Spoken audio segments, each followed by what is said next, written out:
Mazhab Syafi'iyah berpendapat bahwasanya jika seorang sholat tanpa niat, tanpa melafalkan usolli fardhu dhuhri arba rakaatin, maka ulama Syafi'iyah mengatakan sah.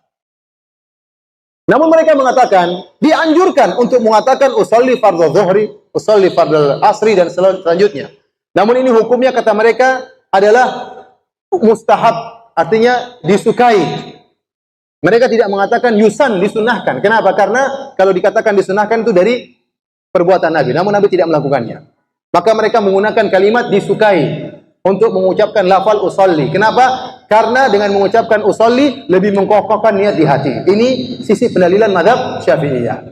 Ya, ini ada khilaf di kalangan para ulama. Nah, ada dari sebagian ulama Syafi'iyah yang pendapatnya kenceng, yang mengatakan kalau sholat tidak bilang usolli tidak sah sholatnya. Ada sebagian ulama Syafi'iyah berpendapat barang siapa yang sholat tidak mengucapkan usolli, sholatnya tidak sah. Pendapat itu dibantah oleh Ibnul Mulaqin. Dia mengatakan itu pendapat yang syadz, pendapat yang nyeleneh dari ulama Syafi'iyah. Sungguhnya jumhur ulama Syafi'iyah mengatakan melafalkan niat itu cuma hanyalah apa? Mustahab, tidak sampai pada derajat syarat sholat. Paham?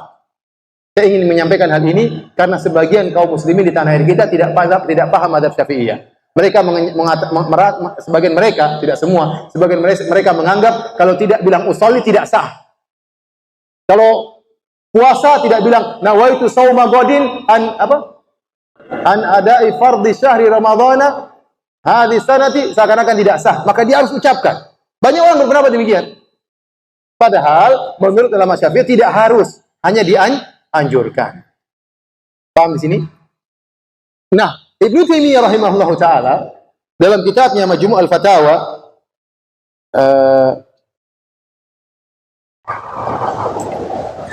pada jilid 22 halaman 233 beliau mengatakan bahwasanya beliau membedakan antara menjaharkan niat dengan mengucapkan niat dengan sir.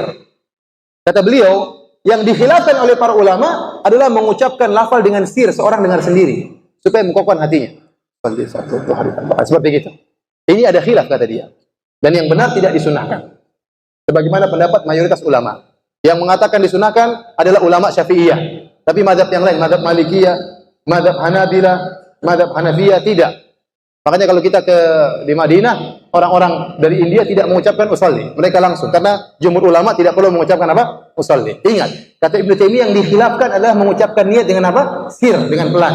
Usolli fardhu dhuhri. Untuk dia mengkokohkan dirinya. Adapun kalau dia ucapkan keras-keras, usolli fardhu dhuhri, maka kata Ibnu Taimiyah ini bid'ah. Tidak ada contohnya sama sekali dan tidak dikhilafkan. Kenapa? Mengganggu tetangga. Dan fungsinya apa? Anda ingin laporkan kepada Allah, tidak perlu, Allah sudah tahu. Anda tatkala mengucapkan untuk mengkokohkan hati Anda. Nah, kalau hanya untuk mengkokohkan, tidak perlu keras-keras.